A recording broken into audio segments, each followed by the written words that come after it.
Thank you for listening to Lone Star Community Radio. This program was broadcasted and recorded live from the LSCR studios in downtown Conroe, Texas.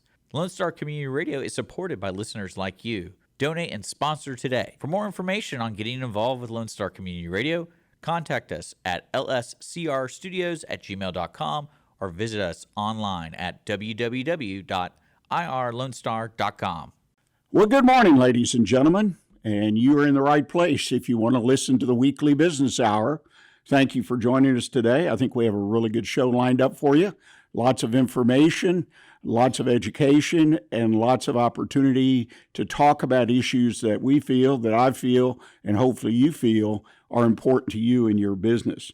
We're broadcasting from the studios of Lone Star Community Radio, which is located, if you don't know, in downtown Conroe, Montgomery County. Lone Star Community Radio is a nonprofit community radio station, which means it represents the community. All the programming, the shows are put on by local individuals like myself. We're volunteers. We put our program together to carry information to our community. And at this point, of course, the community, because the internet actually stretches around the world, which is kind of exciting. I encourage you, think about joining the community here at Lone Star. And also, if you're inclined, to make a donation. The radio station runs on donations and the efforts of volunteers.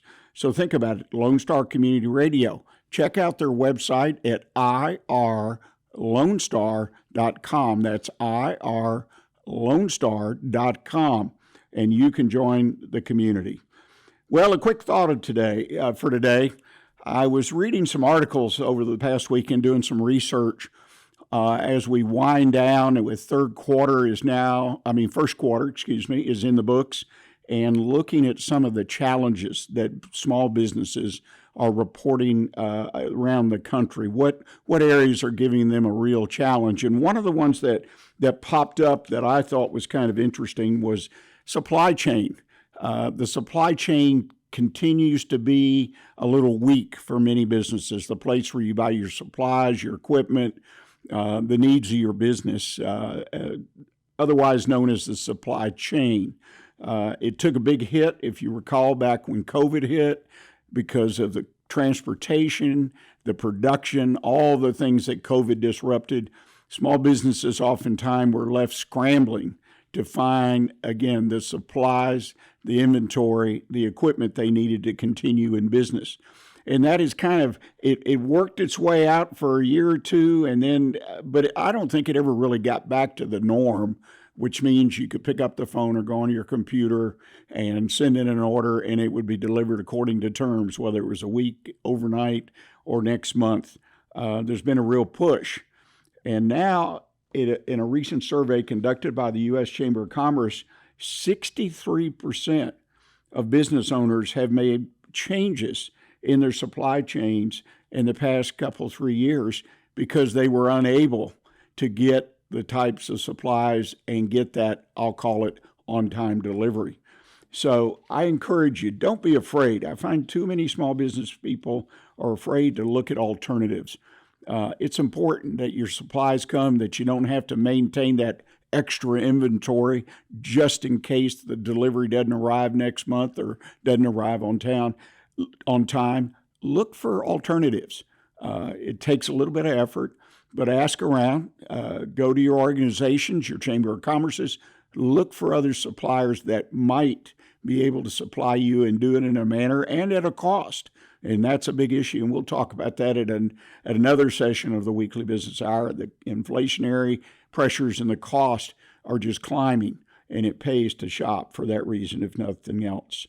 Well, I want to remind you that the show is being shown on YouTube. You can see the video as well as the audio.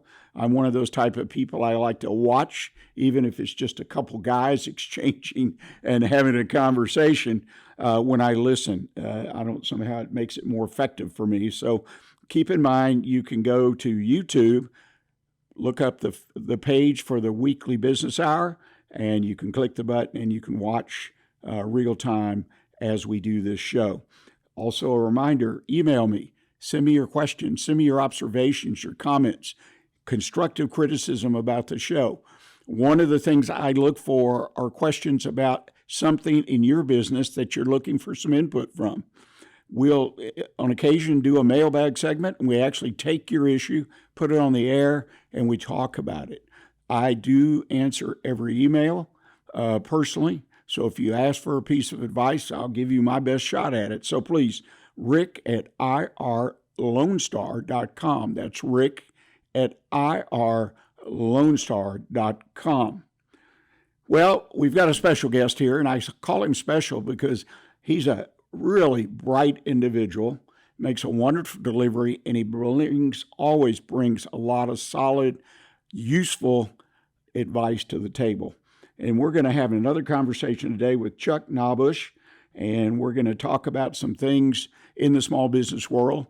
As you may recall, Chuck has been a guest on our show before earlier this year, and we've invited him to come back on a regular basis and share some of that wisdom that he's gained over the years and hopefully provide you with information, solutions, ideas that you could implement today, tomorrow, or next week. Not something that's long-term, not meant for the back burner, stuff that you can really use to improve your business. Chuck, welcome back to the show. Well, thank you, Rick. And I know you call it wisdom. I think I call it scars. I want everybody to hear that. A scar is the equivalent of wisdom. I like that. That requires some thought, Chuck. There's no doubt about it. Well, Chuck, what's going on? What is going on in the world, your world? You talk to a lot of business people all the time. You're an advisor, consultant with your business, 1310. What's going on out there right now? Well, I mean, I loved your opening when you were talking about supply chain. There was a thing, I don't know if it was like the 90s and into the 2000s where there was a lot of knowledge, a lot of push to go ahead and single source your supply chain. And there's a lot of great reasons for that. You might be able to get the absolute lowest price because you're going to give them the most volume. But it also introduces that risk that you were talking about, and which is that all of a sudden something happens to the supplier and they can't provide that product that they do for you. And so that's why I've always been concerned when people talk about, especially companies as they get bigger and bigger, about single sourcing, because you lose those other sources that you may have had. You lose those alternatives, those options. And I think there's a value in that alternative, that having that option. I'm not saying do it 50-50, whether it's 80-20, 60-40, 70-30, whatever number works best for your organization. But I mean, maintain those secondary suppliers and those secondary ways of getting that same product or raw material, simply because you don't know what's going to happen. And if COVID taught us nothing, it should have taught us that sometimes the unexpected happens, and sometimes the unexpected is nothing that we could have ever imagined or planned for. You bring up a good point. COVID is a real lesson, I think, for everybody. I know in a lot of different ways, but exactly on the supply chain, the disruptions that we felt, they may have been extraordinary, a one-time event, but there are a lot of smaller events. I mean, look what's going on right now. I read an article last night about the candy business, that the cacao, the chocolate, had been going up and down in price and availability for the past several years in huge swings as far as pricing because of weather-related issues, and the crop is not as big. And now the candy makers, Hershey's, Mars, they've reduced the amount of chocolate in their chocolate bar, so to speak, to the point they have to change their labeling. And and they're substituting other ingredients. I'm not sure what, but I've been eating a Hershey chocolate bar since I was a kid. I wonder. I mean, that's got to be a major issue within their company. The unavailability or when you price something so high it doesn't make sense. We know the nickel candy bar has already gone way down the road, but still, they can't price their product high enough to pay those things. That's a major disruption that I think people need to take heed of that kind of thing happening. Oh, yeah, absolutely. And, it doesn't mean that we can't plan for that. It just means we don't necessarily know when it's going to happen because we know prices are going to fluctuate. And we know that for the most part, prices aren't going to go down. So we need to be able to look ahead and say, okay, and kind of play what if? What happens if prices go up 5%, if they go up 10%? Um, I mean, there's always that price spike that there's no way you can plan for because nobody would expect a 50% price spike. And not that cacao went to 50% higher, but um, at some point in time, that starts to become unreasonable kind of what if planning. But we do need to go ahead and do that types of planning. And I'm sure organizations like Hershey's and Mars, just because they are so huge, they are thinking about those contingencies. But I don't know that small business always does that. And think ahead. Hey, what is my next year going to bring, or what's my next quarter going to bring? Do I expect to go ahead and see a 5% increase in prices? Um, hey, I know that for the last 12 months or 4 quarters, this particular supplier hasn't adjusted prices on me.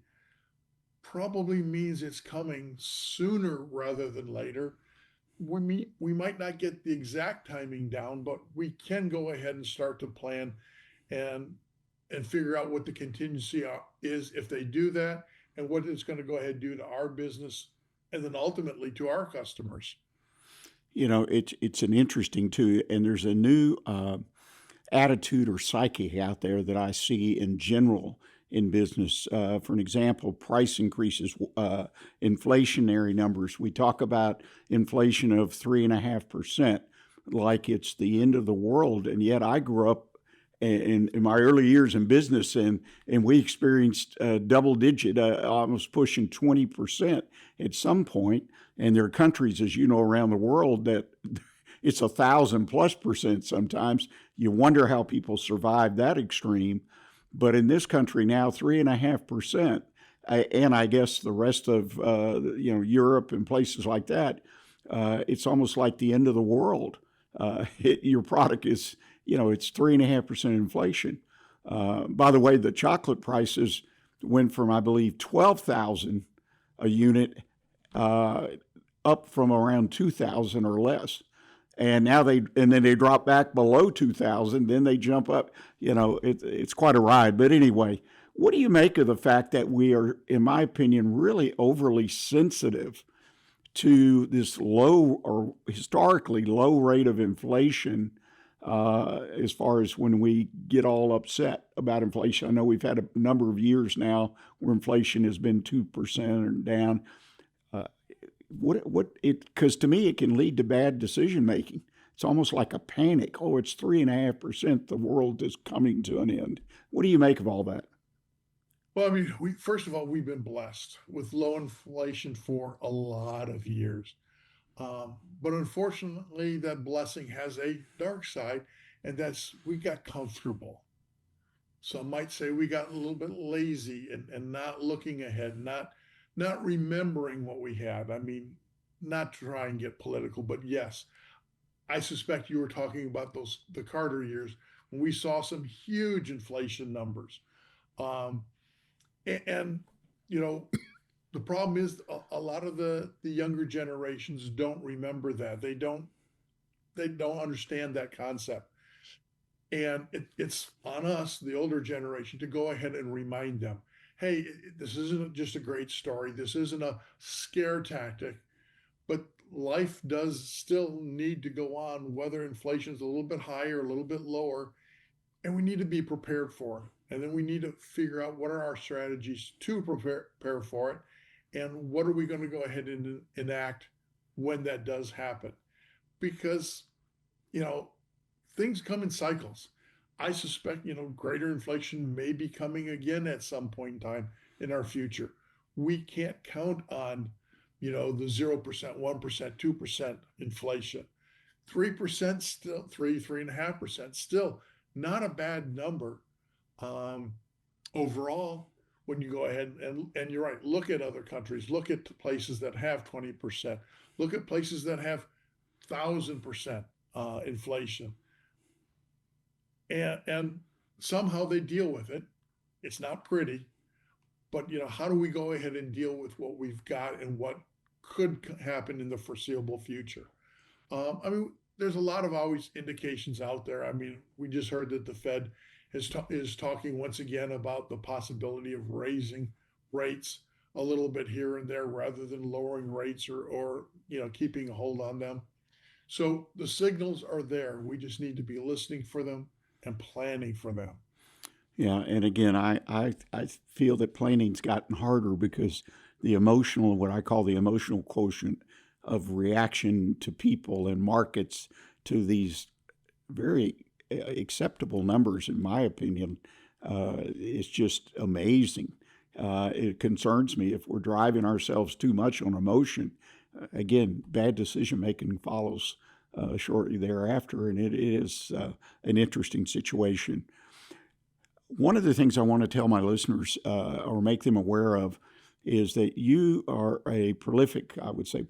you're a disciplined writer, and that you publish articles in LinkedIn and I'm sure other sources, and they're very interesting. And recently you put an article out called "The Pattern Behind Every Missed Deadline." Now, in and of itself, when I first read it, I said, well, deadlines, how big is that in business? And the more I thought about it, the bigger it got. And the fact that every day there are deadlines in our business. And sometimes we don't even give them a second thought. But if at the very least it's delivery, like we were talking about, of supplies and product to us, and then in turn, to me, even more important is the timely delivery to our customers and our clients. Let's talk about a little bit about that article, because you really simplified something and made it appear, as I believe it should, bigger than my first thought it should be within a business. Yeah, I mean, deadlines are everywhere. Some of them are hard walls that we run into it. It's going to leave a scar if we don't go ahead and hit that deadline. Other ones are a little bit softer, and we can kind of play with them. But generally, when we're going to miss a deadline, the indications are there long before the deadline's actually missed. And that's what we need to be paying attention to.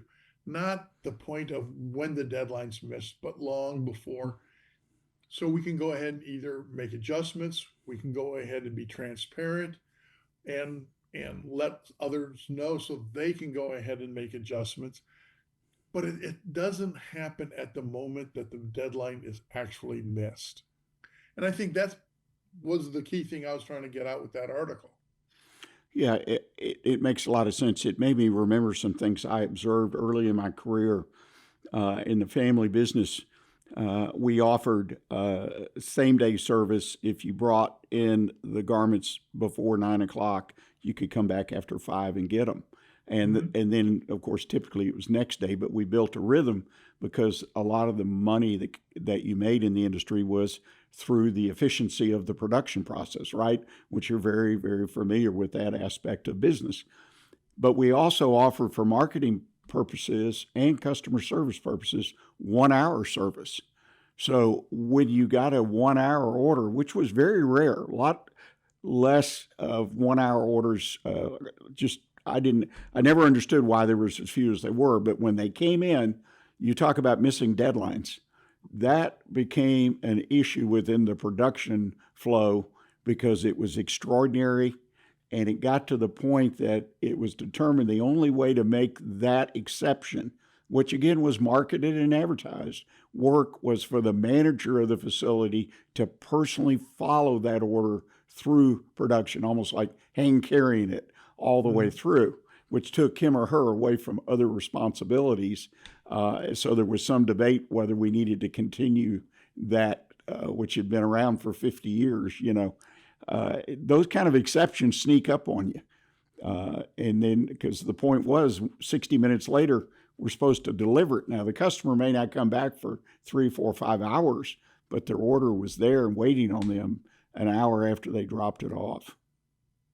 Yeah, I mean, and you're right. It's a totally different process.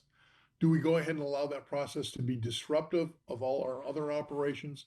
Or do we go ahead and price it and plan for it in such a way that, yeah, we can go ahead and fit it in and make it happen? Do we want to do that with every order? No. But is it something that, I mean, it would be possible if we went ahead and changed our cycle time and we understood that, every hour people would be coming in and the next hour they'd be coming to pick stuff up. So is that doable? Yes, but most people plan a whole lot better. Most people understand the rhythm of humans, which is drop it off on your way to work. I mean, I used to do, have dry cleaning with all my suits. I drop it off on my way into work, generally pick it up on my way home that evening or the next day. It was a nice cadence that worked. But for those people who don't plan or something happens that they can't control, and all of a sudden they need something dry cleaned, you're right. That 1 hour service was always helpful. Um, but from the service provider, it could either be disruptive, depending on how well they plan for it, or it could go ahead and be something that, hey, we're so used to this, it doesn't happen much, but we have such a great process planned for it that, hey, just bring it in and it just follows through. Sometimes it's best to go ahead and have somebody follow it through. Yeah, it kind of disrupts their day, but on the other hand, it's worth it because it is a marketed type of thing. So, I mean, a lot of different ways to go ahead and look at it, a lot of different ways to go ahead and make it happen. The thing is making it happen as efficiently as possible. And if you're going to advertise it, to me, you got to go ahead and plan for it. Yeah, you make a great point, and not to go back to that example, but there was always lots of discussion about it because when you missed that deadline and they actually showed up an hour and a half after they dropped off, everybody heard about it, right? And it became a big negative. But the idea was always outweighed doing away with it with the idea that I take care of you. And when you have something happen in your life, there's a true emergency. You got to go to a funeral out of town. You need your particular suit cleaned or something like that. That was kind of that whole dynamic, but boy, it cost. And the pricing, by the way, on that service was identical. There was no upcharge. Again, we take care of you, right? Right. I can even remember Sunday afternoons, my father getting a phone call and going to a particular location and opening up for a customer that had contacted the central number and said that somebody passed away and he needed to leave town or something else, and open up and actually gave them their clothes with no charge. So it's mindset, right, that you have. So, but I really counsel people against moving out of that basic, becoming basically offering a service that doesn't fit the norm. And if you do, like we eventually evolved to, put somebody in charge, responsible to make sure it goes all the way to the end. But I suspect even at the same price, what you were really trading was, hey, we'll give you this expedited service, but what we're expecting from you, even though it was unsaid, was a certain loyalty that you'll go ahead and bring back all your regularly cycled stuff. Um, and you're right. I mean, somebody who goes out of the way for me, and I'm a customer, I'm going to be far more loyal to that business simply because I know they cared enough that in my time of need, that they were able to go ahead and bend and stretch a little bit. So yeah, I'm going to go back to them for anything else I possibly can. My wife, before she and I got married, there was a little store just down the road from her, and she had counted on that little store for picking up last minute items, but they had, I think, a pump or two. And she had come by there one evening and was about out of gas. And they had closed, they had shut down, they had left. She was normally or expecting to go ahead and get gas that night. And, so her tank would be full for the next morning or in case something happened. Well, she couldn't go ahead and do that. She made it home. She made it back to the store on her way into work and she mentioned it. And the store owner's like, well, Well, here, I'll show you how to go ahead and turn on the pumps, and here's the key to the store in case you ever need it. So yeah, go ahead and open up the store. Go ahead, turn on the pumps, pump the gas, leave the money. We trust you. I mean, I'm sure he didn't do that to absolutely everybody, but I mean, it was a small town. Everybody kind of knew one another. Um, but boy, did that store owner go way out of his way for my wife. And yes, she was extremely loyal to get her gas there, extremely loyal to go ahead and pick up groceries there, things that he carried, simply because he went ahead and was willing to go ahead and go that extra mile. Right. And I do feel that's part of a customer service model. And that if you're a small business, and large businesses can do it, oftentimes what I've seen, though, the larger you get, the harder it is to consistently deliver. As you have to train more people, it becomes more difficult. One thing you mentioned in this article, you call it your 5-stage failure pattern, that on time delivery or meeting our deadlines. Again, I see this all the time personally. I see it with clients. They're missing deadlines, and sometimes they don't really realize it. And like you say, they may have promised it in advertising or in their custom and usage that they develop over a period of time being in business. Talk to us a little bit about what you see as the 5 stages of failure. So because this stuff sneaks up on people. It's not like just one day everybody wakes up and says, hey, we're going to be late today. Talk to us a little bit about that. Yeah, Rick, the early stage optimism, whether it's at kickoff or when a task is assigned, everyone's optimistic. Everyone's, oh yeah, I'm going to go ahead and hit that deadline. But, they don't really take a look at what goes into hitting that particular task or that particular deadline. Are there dependencies that they're not taking into consideration? Or are they just assuming that all those dependencies are going to come to fruition perfectly? I mean, life is not a perfect type of thing. So you've got to go ahead and kind of look at it when the task, when the project, when you go ahead and start to set that expectation and that deadline. And maybe not go ahead and have quite the optimism, be a little bit more pragmatic, a little more practical as to what could happen. It may be even just saying, well, I'm 80% sure I can hit that deadline based on this, and this, and this happening. Or I'm 80% sure I can hit it if these other 3 things also go ahead and happen. So, starting as early as when that task or that project is initiated. Then you've kind of got the silent slip where, you may be going ahead and saying, hey, let's go ahead and get weekly or daily updates. And you say, well, I know Fred over there, he's been reliable in the past. I'm not going to ask him how things are going just because I know he's there. Well, we let something slip. We didn't go ahead and ask the right questions. It might have been Fred's a little quiet, Fred's a little shy. He's not the one who is going to go ahead and say, well, I'm starting to struggle. You had to go ahead and make that ask. And I think we as business leaders need to go ahead and check in on our people, check in with our peer groups, have those conversations. Sometimes they're a little bit difficult. Sometimes it's just a matter of saying, hey, I'm here for you. What obstacle is going to prevent you from getting what you need to have done within the next day, within the next week type thing? Again, back to cadence.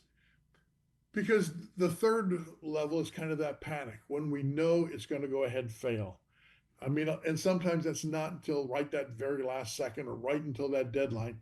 Why? Because we're still using that same optimism from when it was assigned.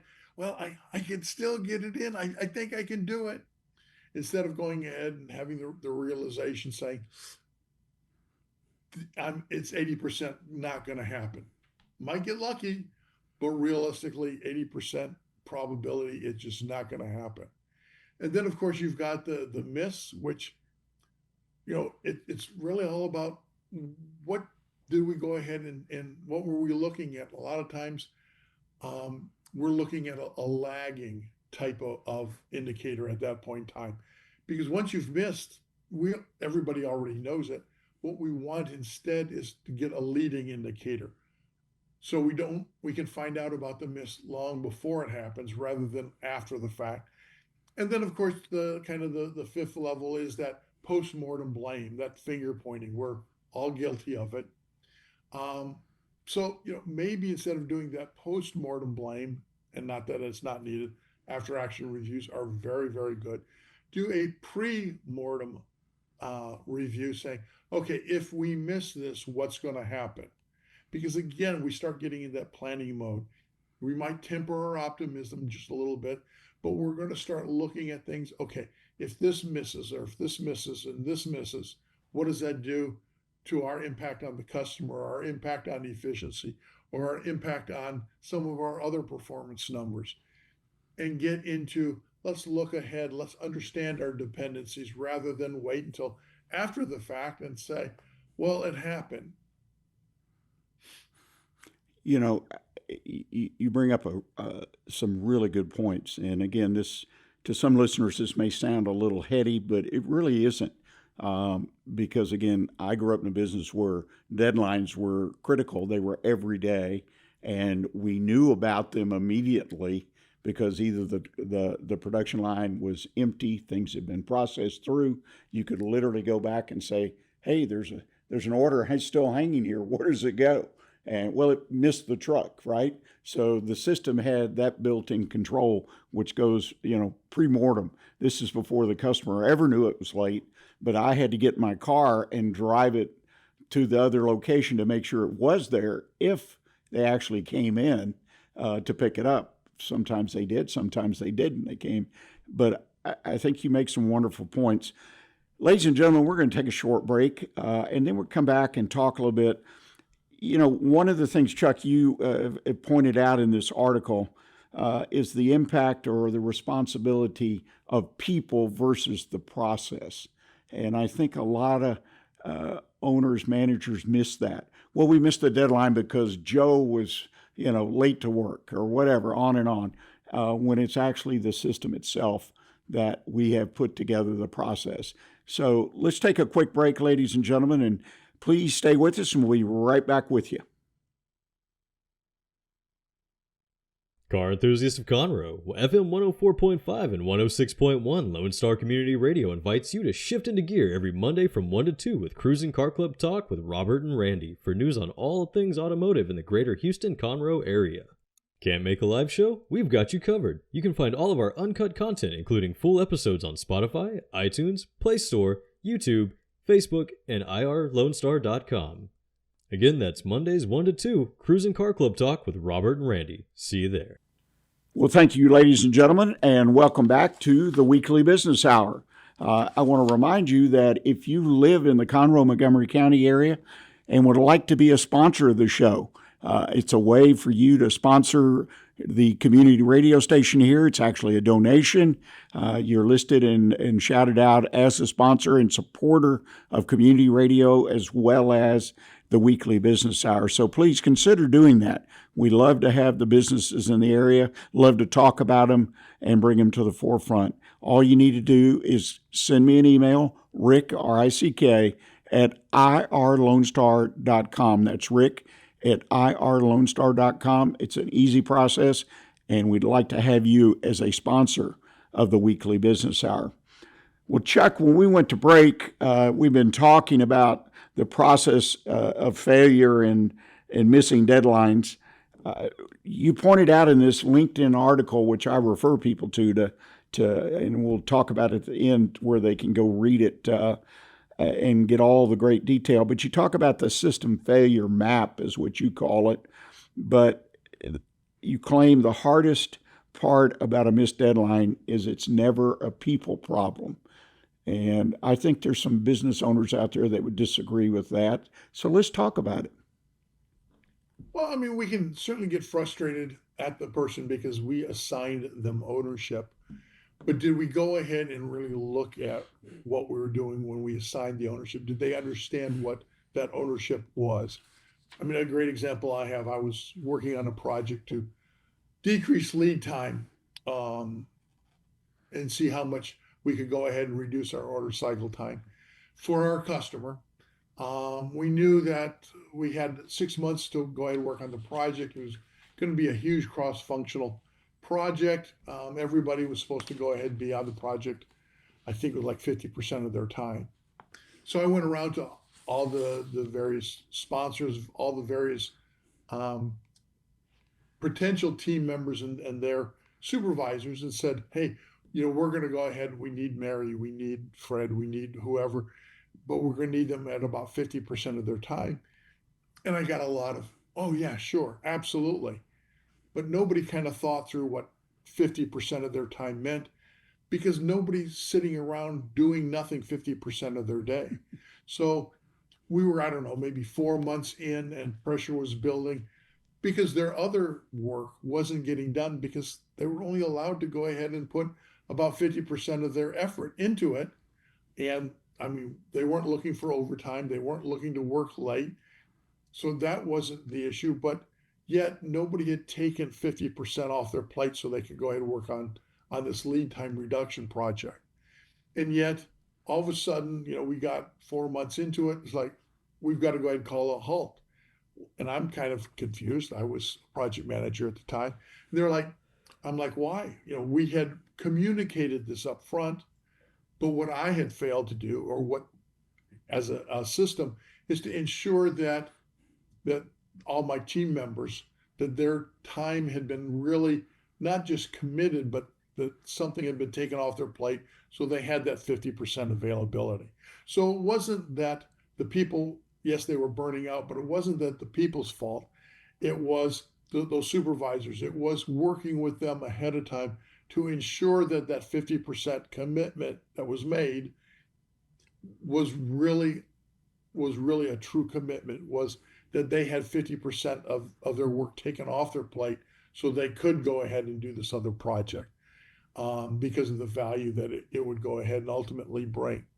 Instead, what did we do? We assigned these different people. Well, you can go ahead and give up to 50% of your time to this, but we still want you to go ahead and do all your normal responsibilities.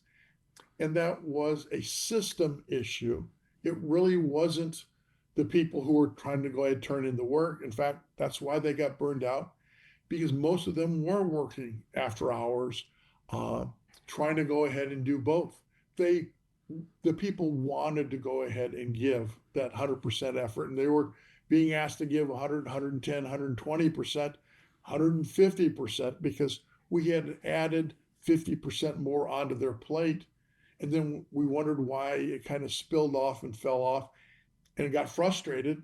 We ended up taking a 2-week hiatus, let everybody kind of get back to some of their other work, clean some of that up, and then we did that last 2-month stretch, and we were able to go ahead and finish it.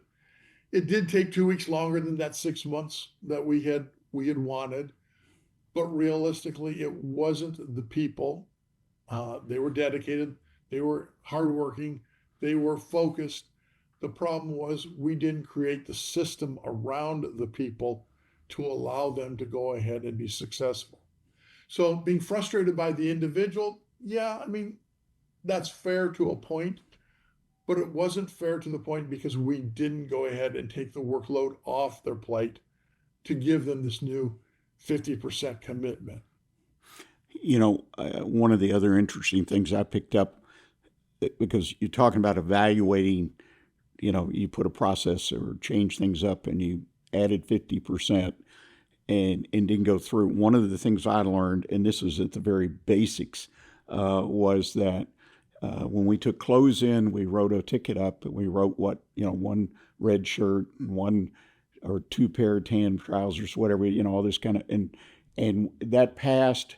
And if there was any special requests, like no starch in the shirt, whatever, all that.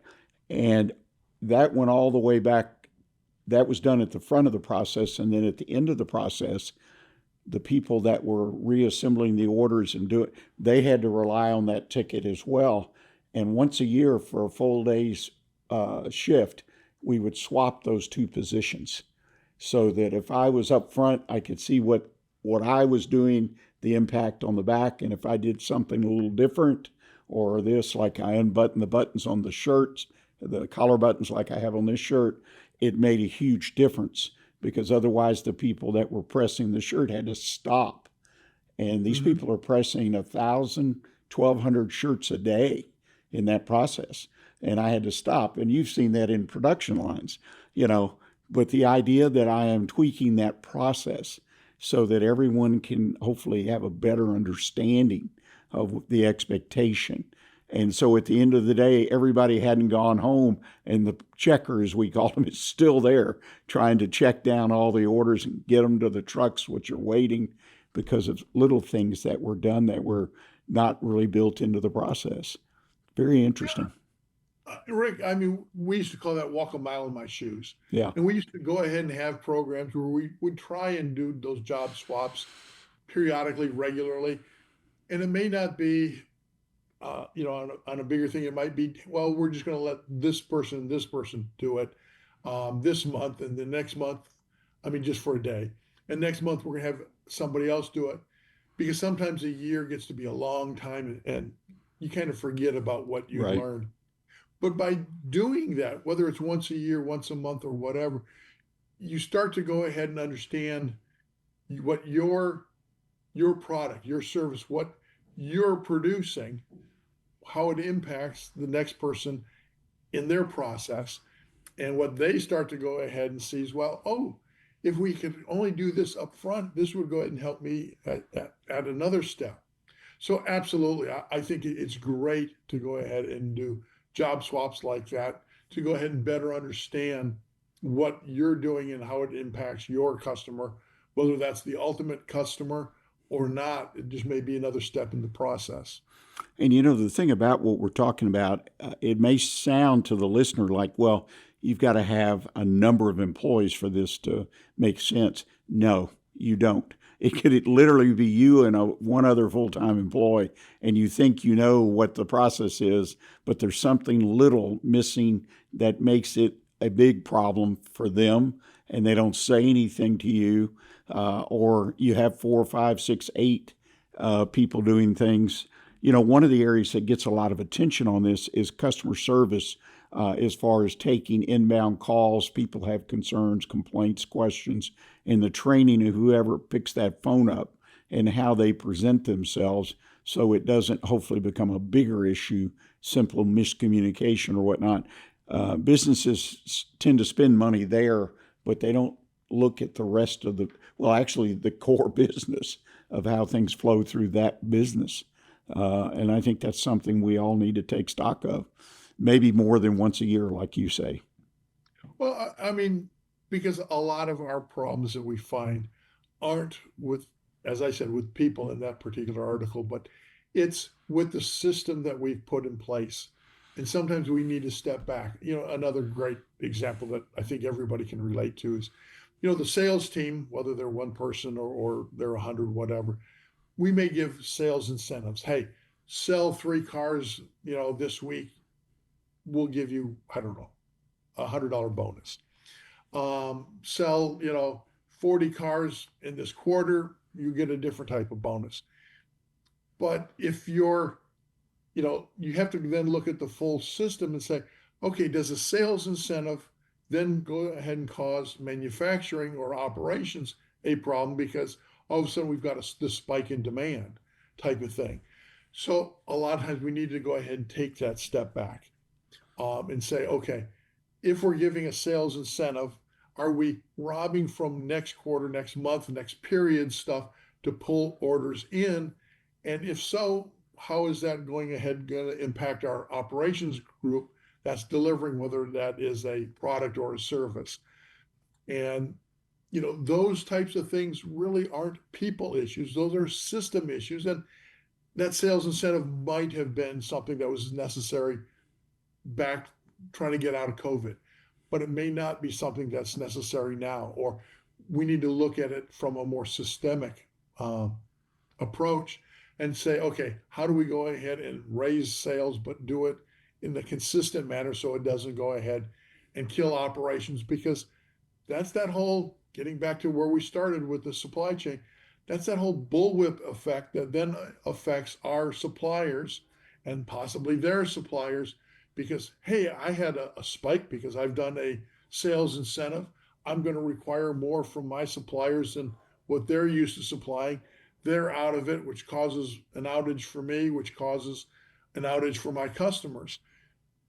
And we can't go ahead and just keep expecting to snap our fingers without giving a little bit of insight as to what we're going to go ahead and do.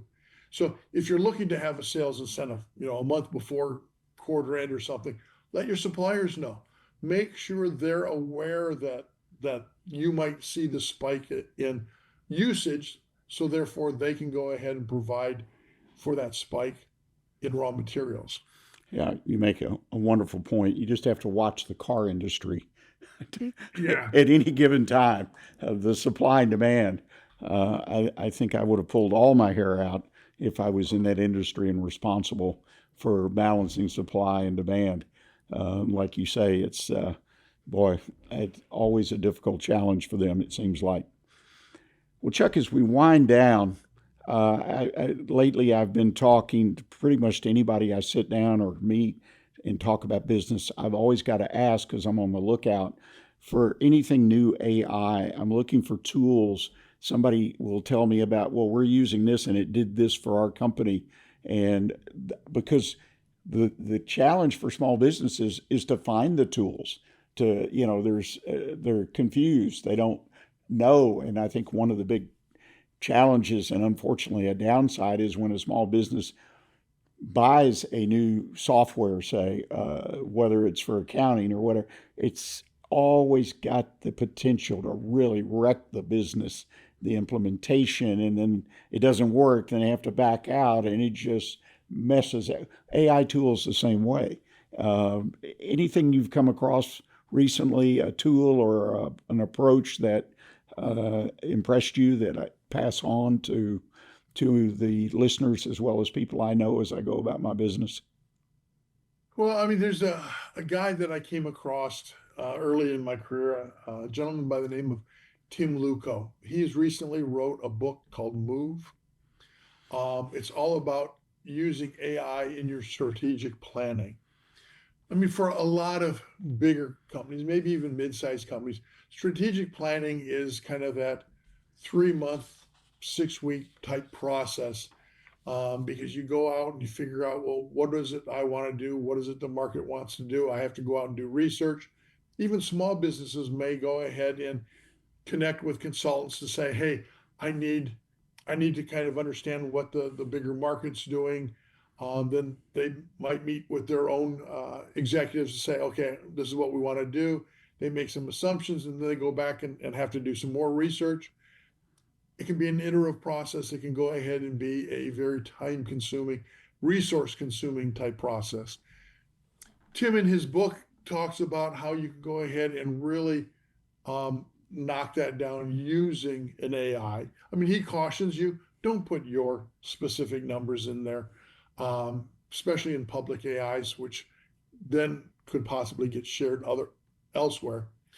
But he does give you the prompts, he does give you the insights as to how to use AI to really help in that strategic planning type process, to bring it down from what in the past may have been hundreds of slides and months of work and outsourced type of work, to bringing it down into something that's far more reasonable, whether it's a couple hours or a few days, just because you know what types of things to go ahead and ask the AI, and the AI can go ahead and do that research for you. Now, I'm sure there's going to be a lot of strategic consulting companies who are going to scream and say, no, that's our business. But on the other hand, if it goes ahead, streamlines things, and really is a cost saver for companies and organizations, it's going to go ahead and make a huge difference. So, I mean, I really do recommend his book. It was a fun read. It wasn't one of those things that were really dry. It wasn't quite as narrative as The Goal, one of my favorite books. But he does go ahead and talk kind of some of the dry stuff. Here's the prompts, but then he puts it into a narrative format of a fictitious company and how they kind of worked through it before and how they're working through it now. So it makes it a much more pleasant and much easier read. And I can't go ahead and recommend his book nearly Now, enough. quickly, the title and author again, please. The author is Tim Luco. Let me find the exact thing. 1 second here. I believe it is called Move. MOVE, right? Move, AI powered strategy. Okay, His simple name is enough. Tim, Lewko, Luco. Chuck, I Great guy. appreciate that. He's done work for some of the giants worldwide. So if you're a small business, why not take advantage of his knowledge and insights? I absolutely agree 100%. Well, Chuck, thank you. As before, you do not disappoint. You bring wonderful ideas and information to the table that I hope that our listeners can distill a little bit. And again, whether you got one employee or 100 or 1,000, these kind of things can be adapted, adopted, and used in your business. If people want to get in touch with you personally in the work you do, what's the best way for them to do it? Chuck at 1310.com, Chuck at 13ten.com. Well, thank you so much. Look forward to seeing you next month. And everyone, please put on your calendar, if you don't already have it there, we'll be back 11 o'clock on every Monday, right here on irlonestar.com. And look for the video podcast of the show will be posted in the near future on the weekly business hour page on irlonestar.com, onebestconsult.com, Facebook, all over social media. You can access past shows as well as the current show. So as I always leave the show, I encourage people till next week, stay engaged and always keep your focus on what counts in your business. Thanks.